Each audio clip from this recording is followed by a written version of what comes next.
guys, welcome back to another episode. If you're new to our channel, my name is Sarah and this is Keelan, and we're currently on a lap of Australia in our Prado and our off-road hybrid caravan. So today what we're going to do is we're going to do a little walk around of Percy the Prado and show you all of the modifications and features that our Prado has.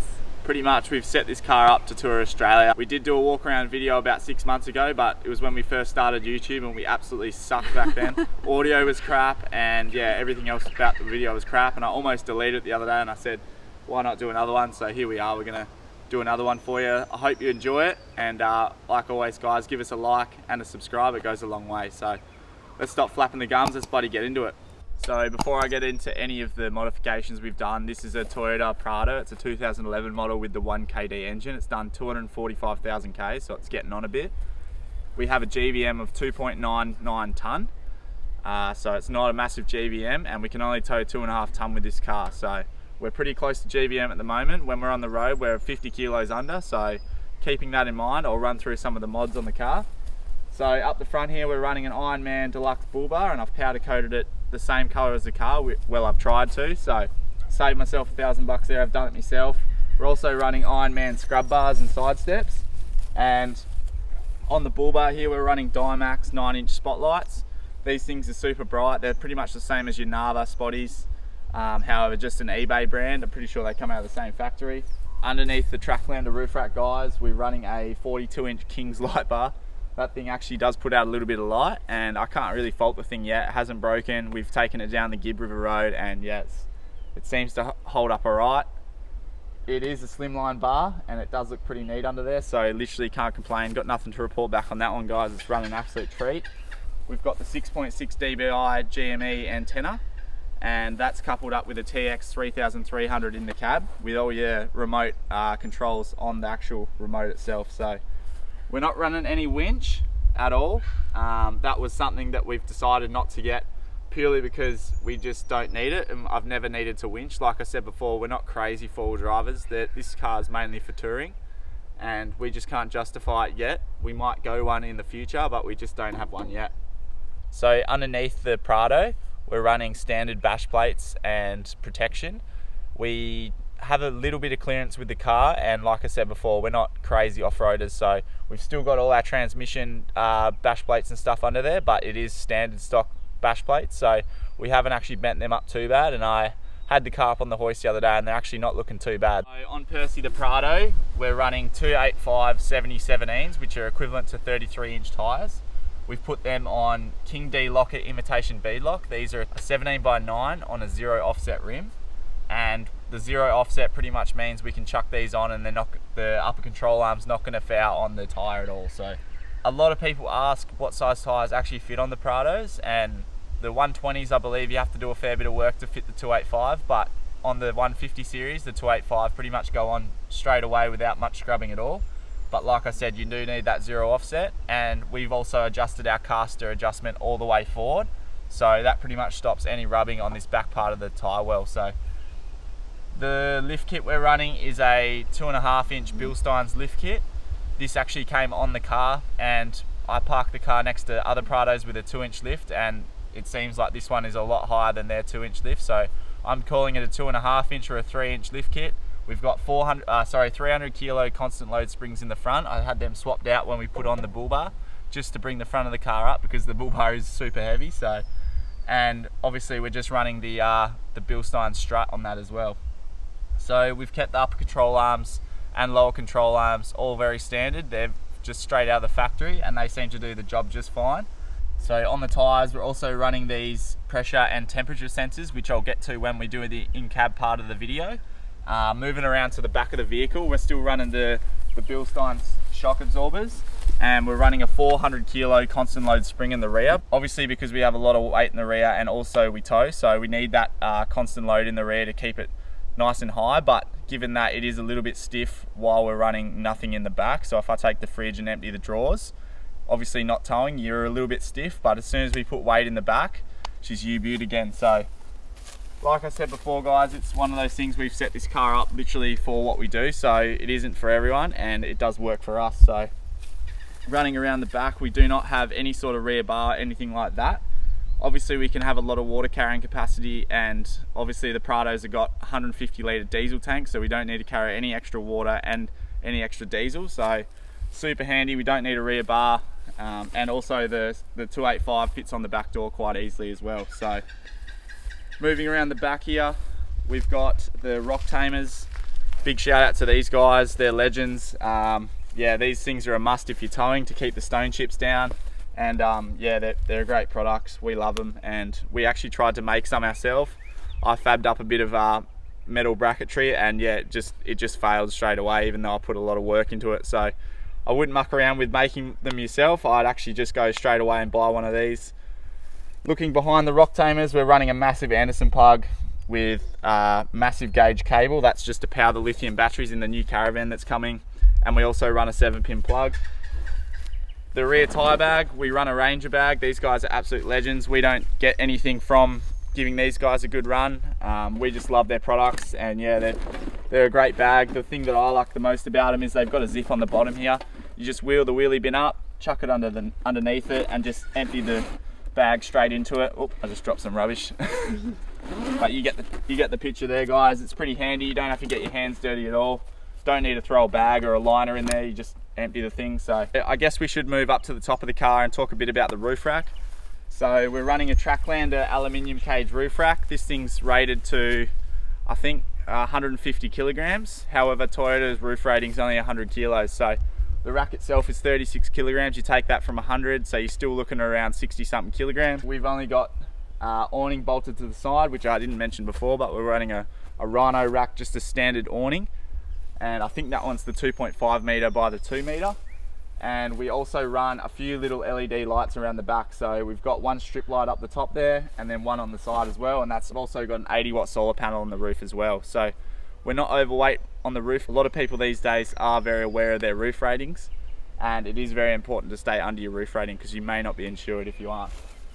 So moving around to this side of the car, obviously we've got our aftermarket turbo stickers, which give you extra 5 horsepower. Here we are towing, guys, so we're running the OCAM towing mirrors. They are actually extendable, and they are cheap, but they're also good as well, so can't fault them. They are doing the job so far, and like we said, we've taken them down some pretty shitty tracks, so they are holding up pretty good. Nothing to report back there.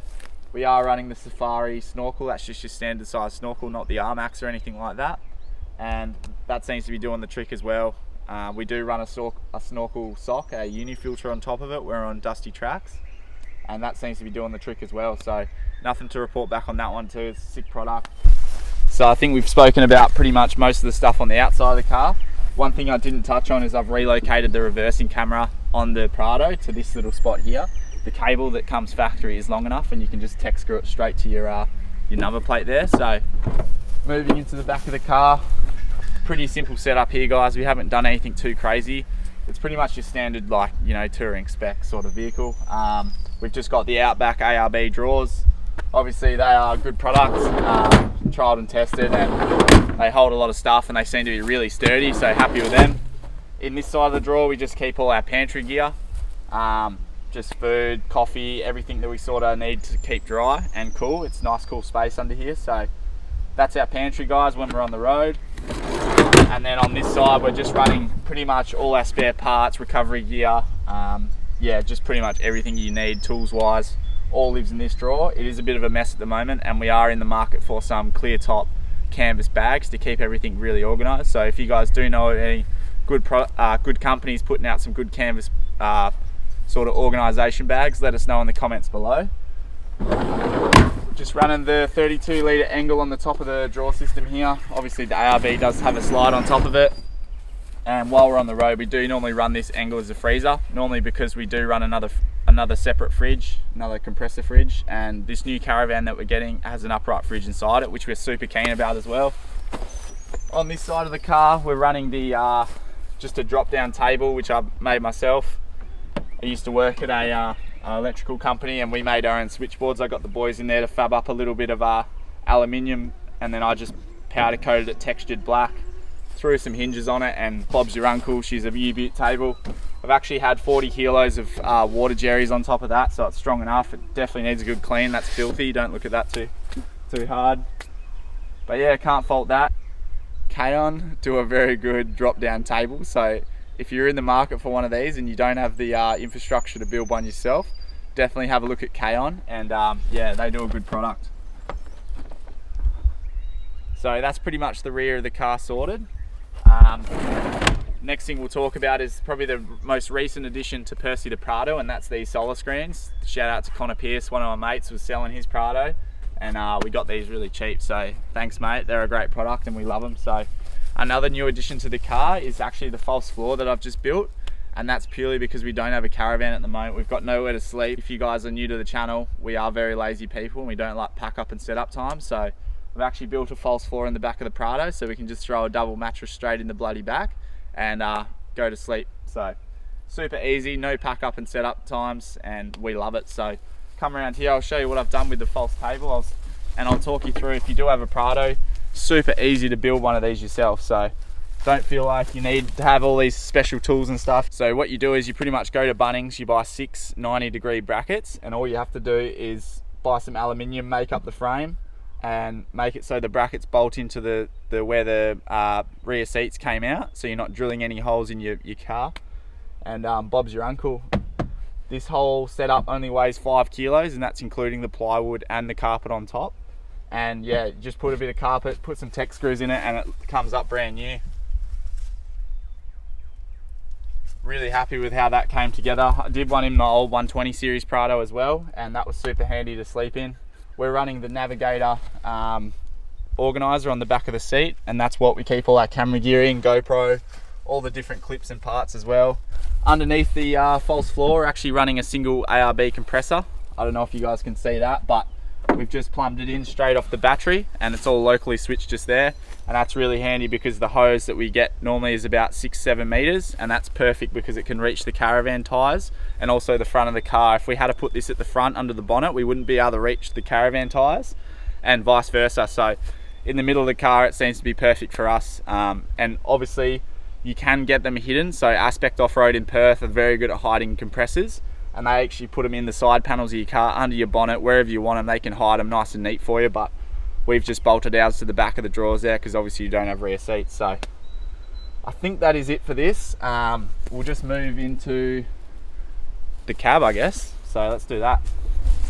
So we're in the cockpit now, guys. It was just a pit before I got in it, and pretty much we've got everything stock in the middle here. So it's the stock trip unit that tells us all our fuel economy and stuff. Roughly we get around 11.5 litres per 100 not towing, and when we're towing our old 11-foot hybrid, we're getting around 16 to 17 litres per 100. So super happy with that. It's got dual climate control, pretty much all your standard Prado features.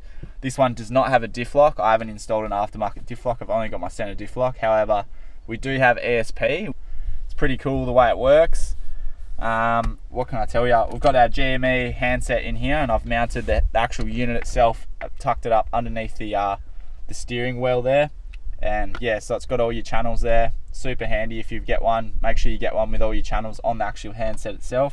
We've got our intervolt heads up display here. This pretty much tells you how much solar is coming in off the roof, and it also tells you what stage of charging the batteries in as well. If it's boosting, floating, whatever it is, it tells you pretty much everything you need to know.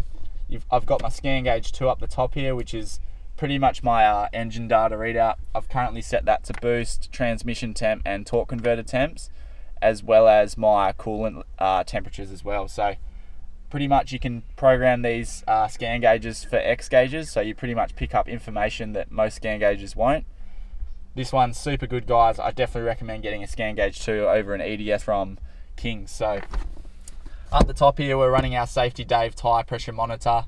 This was super handy on the Gibb River Road. We could monitor all our pressures on the caravan tyres as well as the car, all their temperatures, pressures, pretty much everything you need to know. You can see it all heads up right in front of your face, and it will give you an alarm if anything's going wrong. So thank God for us, nothing went wrong. We had the right pressures on the Gibb, and yeah, this bit of kit really got us through. I didn't know I needed one of these before I got one, but I'm super happy now I've got one.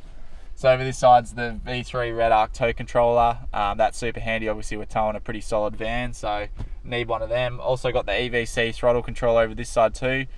Game changing bit of kit. I was a massive skeptic of these before I actually got one. I thought like, what does it actually do? It just takes the lag out, like that's nothing. But once you get one, you realize how good they actually are. We're not sponsored by them, but have a look at a throttle controller. Also got the driving lights isolation switch, and also the switches for the camping lights around the roof rack. So that's pretty much it, guys. Super happy with the way this is set out, and it's super simple. Everything's at your face, and I think that's really important if you're setting up a car. Do it properly once, and make sure you get it right, because once you're on the road and you're spending 8 hours a day in a car, you really don't want any pet peeves, because it will piss you off if you don't have everything exactly right. So really think about it before you do it, and do it once right. So let's go underneath the bonnet and have a look what's going under there, which isn't much. So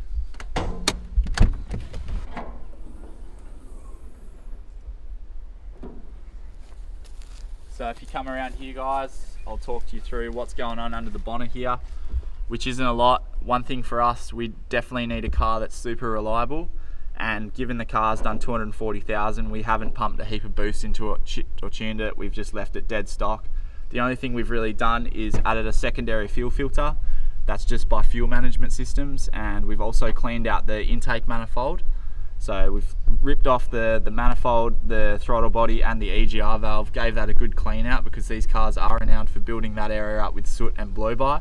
We haven't blocked the EGR, and we don't have a catch can, so I actually know how to pull that intake manifold apart myself. So every 100,000 Ks, I'm going to do it myself if I have the car for another 100,000 Ks. But over this side of the vehicle, we've got our intervolt DC to DC charger. Like I said before, we've got solar input from the 80 watts of solar we've got on the roof rack, and that's pretty much just enough to run the fridge in the back. If we do run the fridge in the back as a freezer, that 80 watts on the roof isn't good enough. So we are running a dual battery system too, guys. We've got a old lead acid 96 amp hour dual battery system. So this thing is super old. We haven't replaced it yet. We will be going lithium in the future. We will be putting an iTech 120X under bonnet, as they are pretty much the only battery that are rated under bonnet. And our starting battery, we've actually just replaced to a lithium starting battery. That's an iTech 1420 Pro, and that thing has 1420 cranking, cold cranking amps. So that thing will start literally anything you can throw at it. People use them for harvest, massive tractors, harvesters, trucks that are 12 volt, pretty much anything you can throw at it. Massive diesel boat engines. One thing that we haven't done to the Prado is change the injectors. So these cars are very known for having dodgy injectors after 250,000 Ks. Toyota recommend that you do them after 150,000 Ks on the clock, and this car's done 250,000 and we still haven't changed it. I've had the feedback values checked, but if anyone knows these engines, that doesn't indicate purely if your injectors are buggered. There's a lot of different factors that can go into it, and also your injector seats can flog out. And yeah, so we haven't changed that yet. We're definitely looking into it, and if we have the car for another 100,000 Ks, we definitely will be getting them changed. But apart from what I've spoken about, that's pretty much everything that's happening under the engine bay here. Keeping it super simple, that's the way we like it, and keeping it reliable, because that's what we need on the road. So one thing I did miss, obviously we spoke about the snorkel before, but we are running a 3-inch turbo-backed Manta exhaust. That does have a high-flow cat and a muffler on it. Snorkel on the car obviously, but it's also just important to get rid of all the exhaust gases too. Before it was breathing through a straw, and now we've put a bigger pipe on it, and it's breathing a lot better now. So that concludes our walk around video. Thanks for watching, guys. If you do have any questions about Percy the Prado or our off-road caravan, just drop them down below in the comments and we'll reply. We reply to all our comments, guys, if it's just an emoji or whatever, so please write us a comment so we can write one right back to you. Thanks heaps for watching. Like always, like and subscribe. It does go a long way, guys. And also we do have 10% off iTech World, so if you use that code SKT10 in checkout over the phone or anywhere you can find iTech World products, you will get 10% off. So thanks heaps for watching, guys, and we'll see you in the next episode. Yoo.